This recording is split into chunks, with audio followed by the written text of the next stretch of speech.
দুপুরবেলা ভাতের পাতে যদি এমন টেস্টি মানকচুর পাতুরি থাকে তাহলে কিন্তু আর কোনো কিছুই লাগবে না।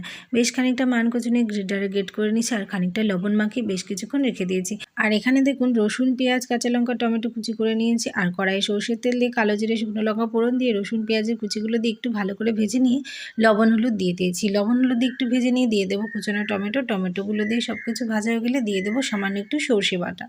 সর্ষে বাটা দিয়ে সব কিছুকে খুব ভালো করে একটু কষিয়ে নেব। আর তারপর দিয়ে দেবো কুচনো কাঁচা লঙ্কাটা একটু বেশি দিলে ঝাল হলে মানকচুটা খেতে ভালো লাগবে। তারপর খানিকক্ষণ কষিয়ে নেওয়ার পর গ্রেট করে রাখা মানকচুটা কড়াইয়ের মধ্যে দিয়ে খুব ভালো করে নেড়ে চেড়ে দেবো। কিছুক্ষণ নেড়ে নেওয়ার পর উপর থেকে ছড়িয়ে দেবো নারকেল কোড়া। তারপর সামান্য একটু গরম জল দিয়ে একটু নেড়ে চেড়ে বেশ খানিকক্ষণ সময়ের জন্য ঢেকে দেবো। আর গ্যাসের জোর এই সময় একেবারেই লো ফ্লেমে রাখতে হবে, নাহলে কিন্তু কড়াইয়ের তলায় লেগে যেতে পারে মানকচুর পাতুরিটা।